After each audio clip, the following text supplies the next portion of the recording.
What's up, everybody? How's everybody doing today? Another day in the rehab. I'm on day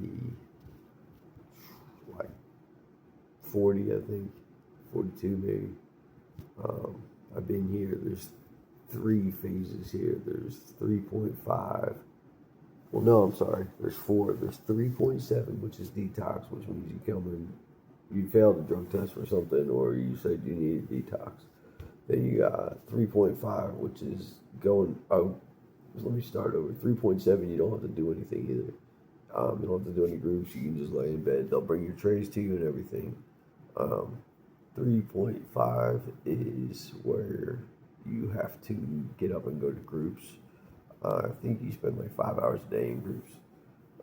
It's pretty difficult. It's not easy. You got to get up. You're starting medications here. It's not easy, but it's doable, easily doable. Um, it takes a little bit of effort. Get up in the morning at like 8 a.m. You go eat breakfast. Food here is amazing, actually.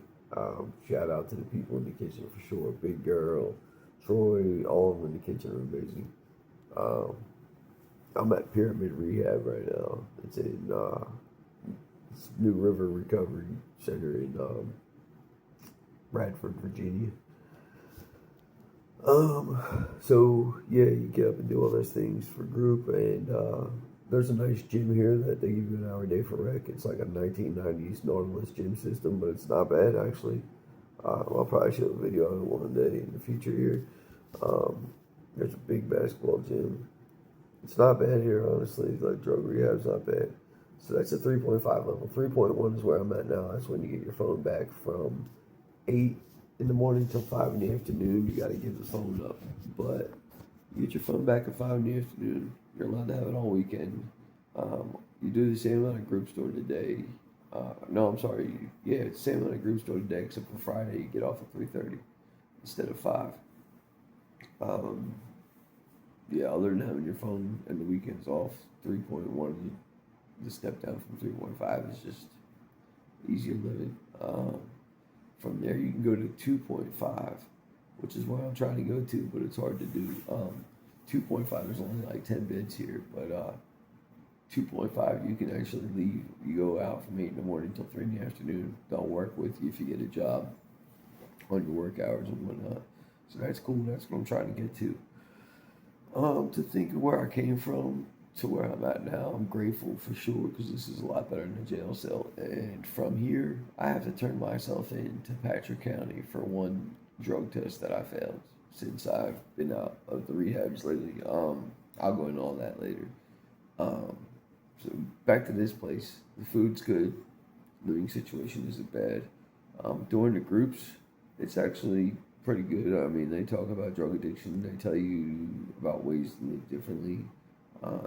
They coach you on substance abuse, what it does to your body, how the drugs affected you, how long it's going to take for the drugs not to affect you anymore.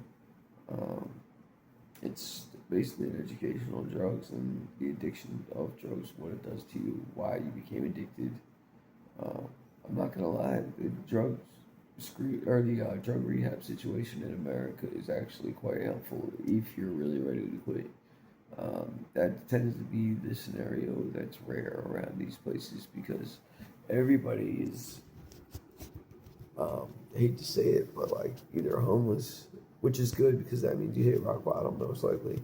But some of them haven't. Some of them are content with that life and they just come in here to get warm in the winter, and get well fed, which Donald Trump is changing that because, from what I'm being told, you're only going to be allowed to go to 2 rehabs a year from now on with Medicaid, which is definitely going to tighten the ropes on people just floating through the systems.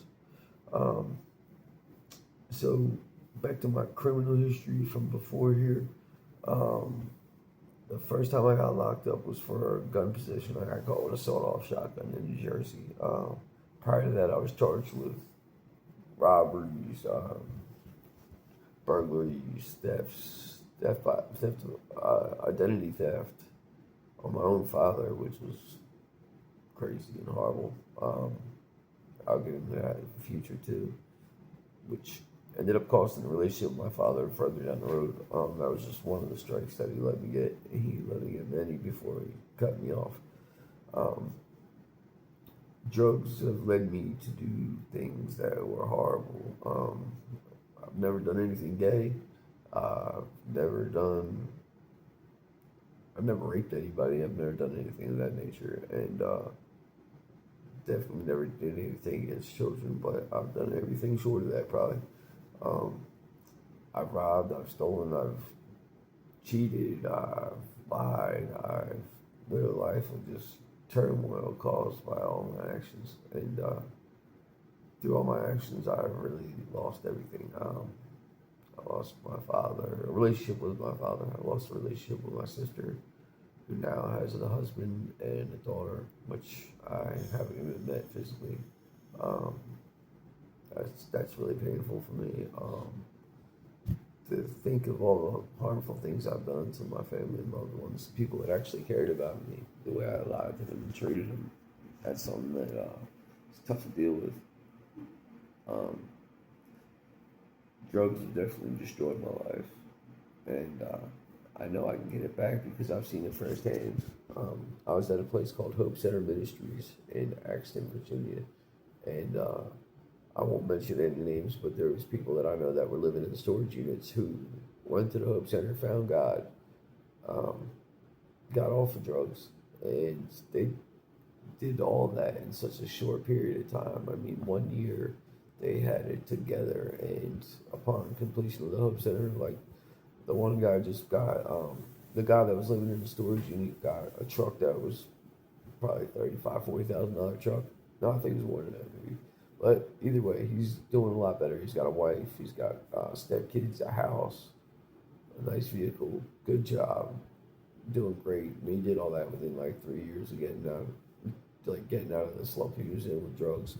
I like to call drugs a rut. It's becomes like an everyday thing for us. You know what I'm saying? Like being caught in a rut is just continuous motion through a new trap place, and that's what drugs are. Like you get caught up in the whole lifestyle, the whole, chasing them, just everything. And it's crazy that we put all that effort into drugs, but we won't put half that effort into our getting clean. We want immediate results, just like we got with drugs. We got immediate results with it, but that's not the way it works. I know that now. I know that, you're supposed to save every penny you get.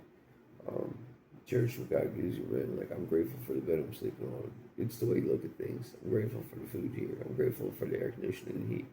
I'm grateful for a lot of things that I didn't have in jail, such as a pillow. Like, even a pillow in a lot of jails is a commodity. I'll get back into the jails right quick. So, the last jail I was in was New River Valley Regional Jail.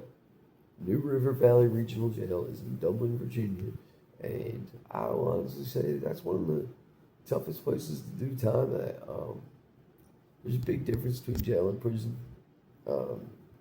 Commissary is way expensive, which is like extra food you can get for a soup, and it's over $1. And in prison it's like 30 cents. But I'll get into that another time. Y'all have a good night.